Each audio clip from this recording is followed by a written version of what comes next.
I again want to thank Denise Hand and others for leading us in worship through song and through word this morning. And again, I said this in the prayer time earlier, but I want to thank you as a church for the way in which you just stepped up and helped this family out during a moment when they needed you, and you showed up. And so thank you, church, and for all those who have helped just through this unforeseen circumstance. I was reminded again this week of the beauty and the power of the church. And so thank you. With that being said, I invite you to stand, and those who are able to stand with me in honor of God's Word, and you can open up your Bibles or Bible apps to the Gospel of St. Luke, chapter 6, verses 27 through 38. And as always, anytime the Gospel is read, it's always read amongst the people, because Christ became Emmanuel, God with us. Hear the word of the Lord this morning. But I say to you who are willing to hear, love your enemies. Do good to those who hate you. Bless those who curse you. Pray for those who mistreat you.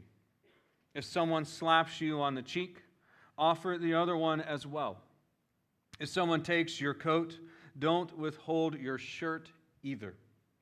Give to everyone who asks, and don't demand your things back from those who take them. Treat people in the same way that you want them to treat you. If you love those who love you, why should you be commended? Even sinners love those who love them. If you do good to those who do good to you, why should you be commended? Even sinners do that. If you lend to those from whom you expect repayment, why should you be commended? Even sinners lend to sinners expecting to be paid back in full. Instead, love your enemies, do good, and lend expecting nothing in return. If you do, you will have a great reward. You will be acting the way the children of the Most High act. For he is kind to ungrateful and wicked people. Be compassionate, just as your Father is compassionate. Don't judge, and you won't be judged. Don't condemn, and you won't be condemned. Forgive, and you will be forgiven. Give, and it will be given to you. A good portion, packed down, firmly shaken and overflowing, will fall into your lap. The portion you give will determine the portion you receive in return. This is the word of God for the people of God. Thanks be to God. You may be seated. I think growing up, most of us probably heard at least once in our life, confession, heard it multiple times. My mother say to me, and on occasion my father say to me, that if your friends were to jump off a bridge, finish it. Should you? Right?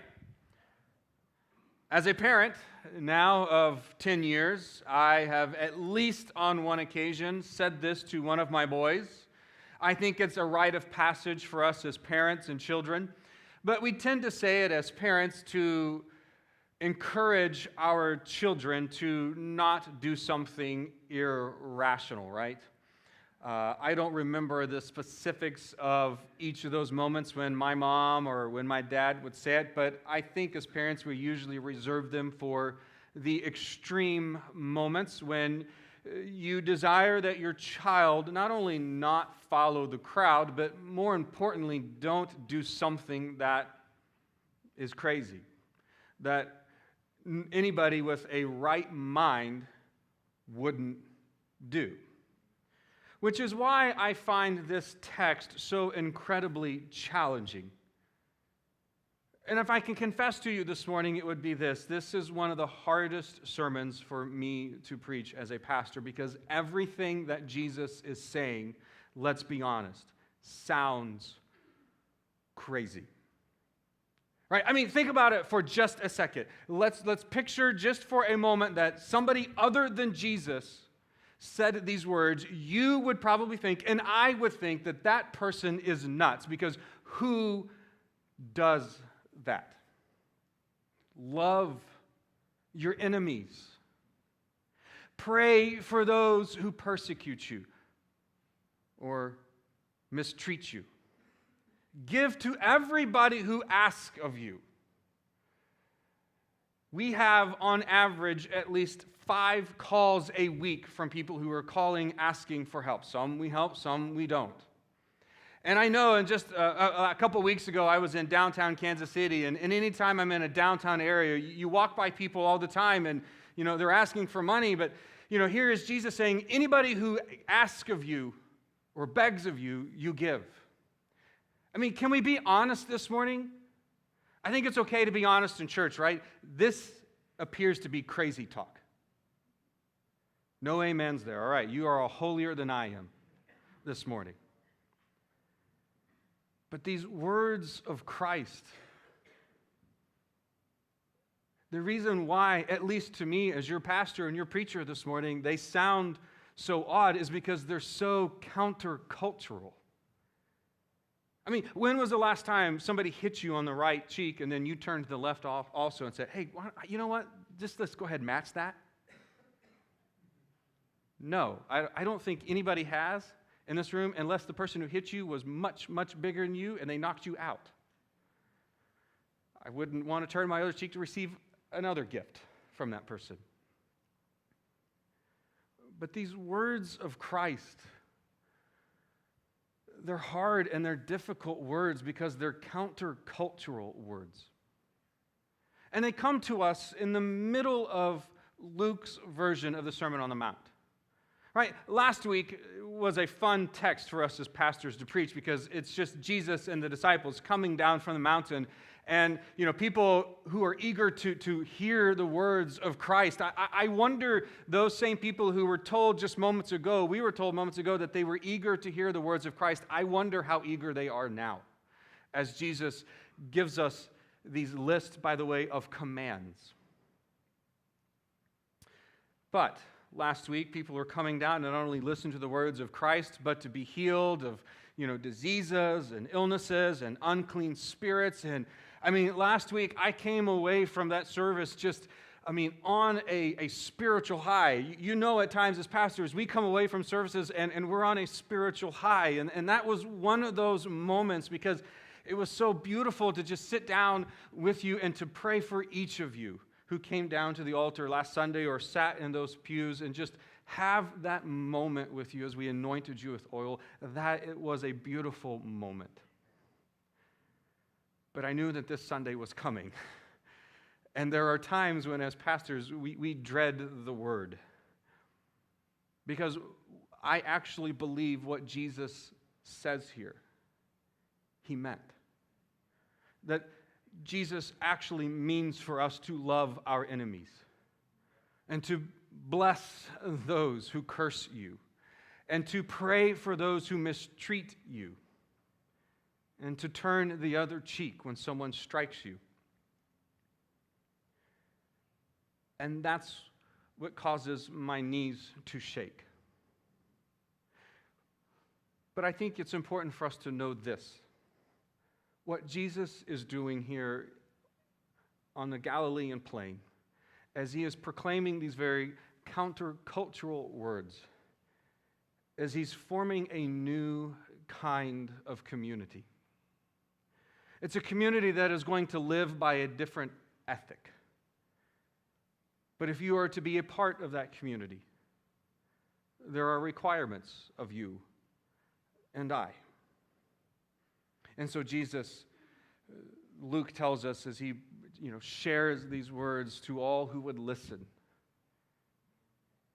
he says, bless those or love your enemies.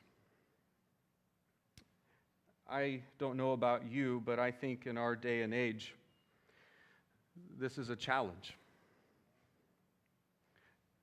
We have, I think, our enemies, most of us.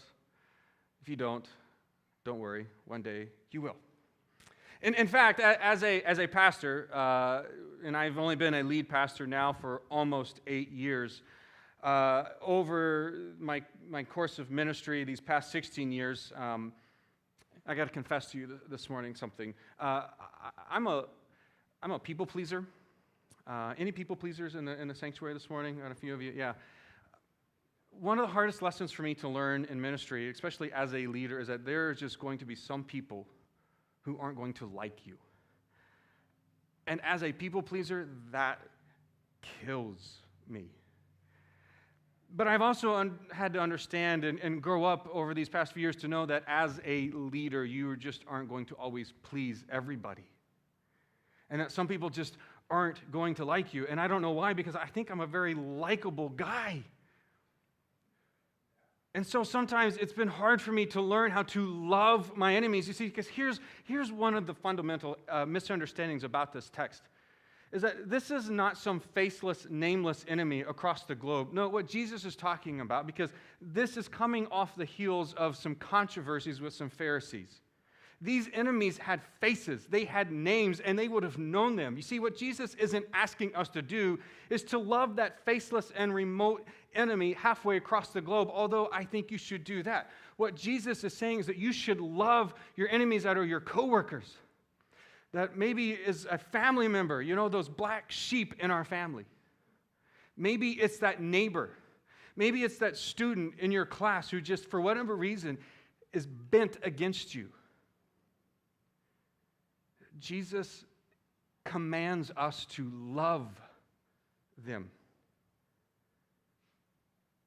And if we can just confess that this love is never conditioned upon another person's behavior, it is motivated and empowered by its giver and not its receiver. You see, we live in a world where we want to reciprocate love to those who love us back.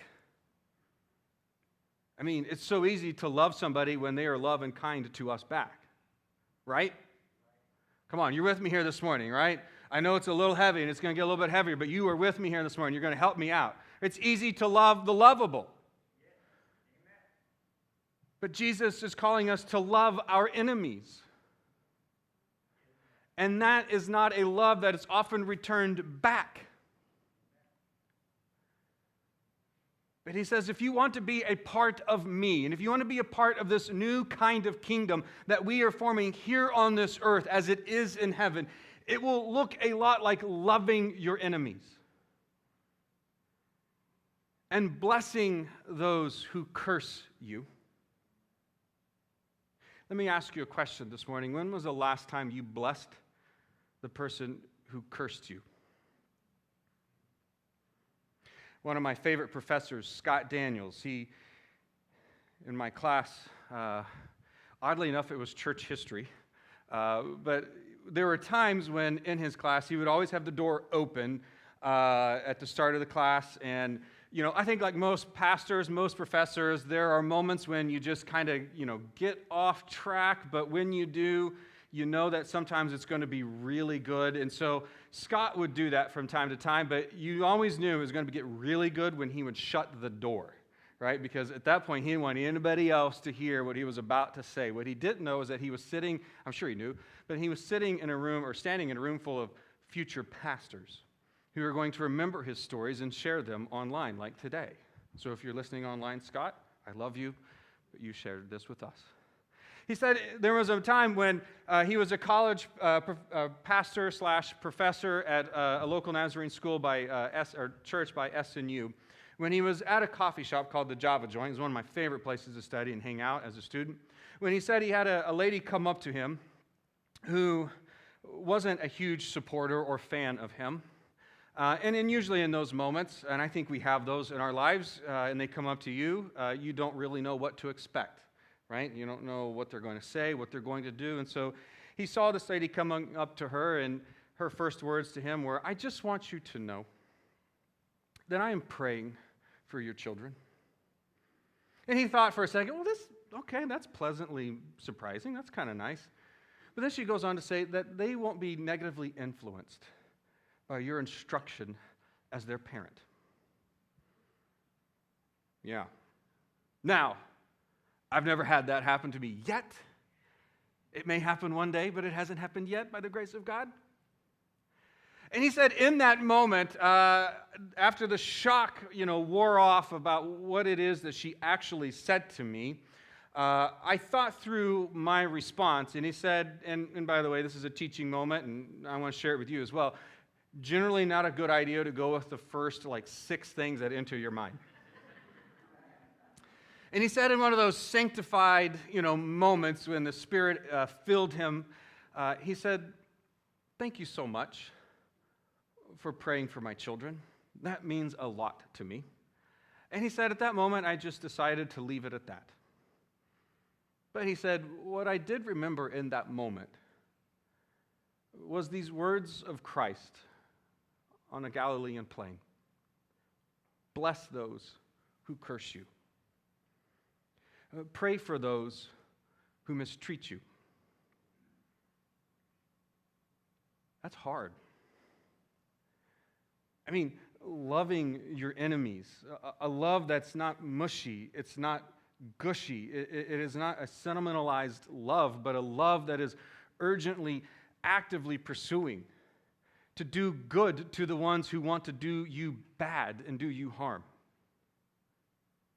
Bless those, right? I love every Sunday we close with a benediction. That's a prayer of blessing. You, as you go out from this sanctuary, you have been prayed a blessing over every Sunday. And I love you, so it's easy to pray a prayer of blessing over you. But can you imagine praying a blessing over somebody who to your face wants to curse you? And to pray for those who have mistreated you. I thought that was easier to do before I became a father. Oh, it's even harder to do as a parent when somebody hurts your child. I would like to say that it gets easier from here, but it doesn't. If I can confess to you this morning, it has honestly never been really easy for me to turn the other cheek. I distinctly remember a moment in 7th grade at the lunch table. Nehemiah Cockrell was his name. He comes up to me. Yeah, you remember these moments, right, as children? He comes up to me at the lunch table, and I'm minding my own business. I am eating my lunch. I don't remember what it was. If it was a Friday, it would have been the pizza rectangles. Those were awesome. But I don't remember at this point in time. But I remember sitting down, minding my own business, eating my lunch, when I feel a tap on my shoulder, and I turn around, and it's Nehemiah. We called him Nemo, long before he was found in a movie. And I turn around and I see Nemo's face, and he says, "You want to fight?" Apparently, and I don't remember the specifics at this point, but apparently I had somehow wronged him. And in one of my less than sanctified moments, now I would probably say no, but let me go ahead and just hit me on the right cheek, because I'm going to turn the other also. I didn't do that in that moment, and in fact, I stood up immediately and said, "Absolutely, I want to fight you." We go right out onto the side of the middle school. I know, aren't you so glad I'm your pastor this morning? And we duked it out. I mean, you can see right here, I'm not a duker anymore. And honestly, I don't remember who won the fight. I would like to say I did, but I don't remember, which probably tells you I didn't. But that's okay. I've never been good at turning the other cheek. I was always one of those who would fight rather than flight. But Jesus says, turn the other cheek. And to anybody who begs of you, give. And then he says, listen, what credit is to you to love those who love you back? I mean, even sinners do that. I mean, you want to talk about being a good person. I mean, even those who speak kindly of you, sinners do that. It's easy to love and to like people who love and like you back. It's another thing to love those who won't love you back. And here's why this is so important for us.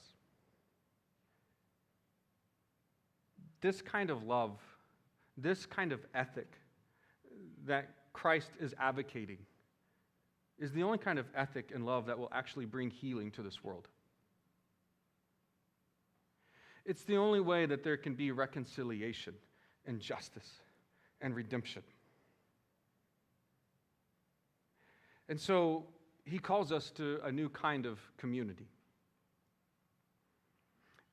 I follow Bob Goff on Twitter.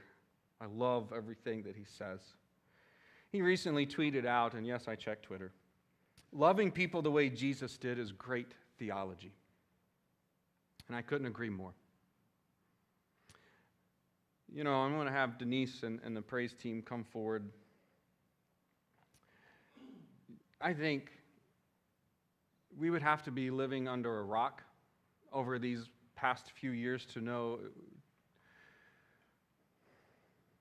that we live in an unprecedented time of anger and hate and bitterness. I mean, each and every week I read the newspapers. Yes, I read the newspapers. I'm an old soul at heart. I will occasionally watch television. I will see what people post on Facebook. And we just live at a time when there is so much hate, so much anger, that this world now probably more than ever needs the church to be and to embody the ethic of the kingdom. To love unconditionally with no strings attached our enemies. And if you live long enough, you will have them if you don't. And I want to remind you of something so vitally important this morning. It's not just the enemy that lives across the globe. Sometimes the enemies are extremely close. And Jesus commands us to love them. Urgently and actively seek the good for them. To bless those who curse you. To pray for those who mistreat you. Thankfully, and by the grace of God, I've never had somebody say that to me in a coffee shop or anywhere else like what was said to Scott. But there have been people in my life who have mistreated me. There have been people even within the church who have mistreated me. And Jesus says, I want you to pray for them. Do unto others as you would have them do unto you is the golden rule, and it's shared here in this text. Jesus asks us to do those things because he wants us to be a different kind of community here on this earth. A community that will bring love and healing and justice to this world. I want to invite you to stand with me this morning.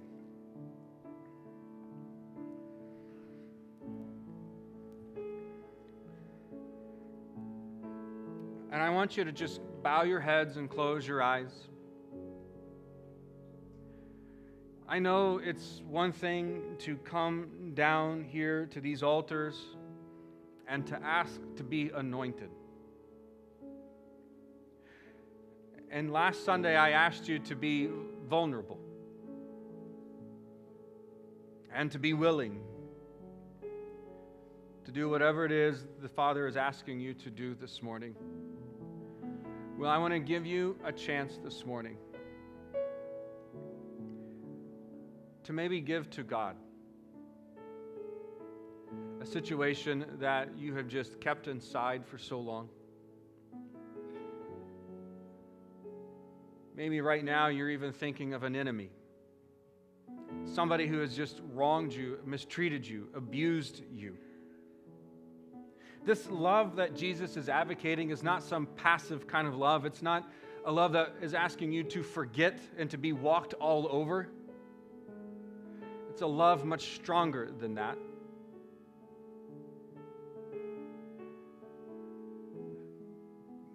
But he tells us, as he told those on the plain, to love our enemies, to bless those who curse you, to pray for those who mistreat you. And so as we sing this song, I just I want to give you a moment this morning to respond. If you want to come down to these altars, you want to pray, I want to encourage you to do so. This song, in one of the lines, it speaks to a moment when you just let go. First and foremost, because you remember the love of God towards you. But then secondly, so that you let go of the regrets and just let God's love flow over you to bring healing. So as we sing this next song, I invite you to come. We're not going to sing it 100 times, I promise, just once. And if you want to come and pray this morning, or you can pray where you're at. But if the Spirit is speaking to you, I just ask one thing, that you are obedient.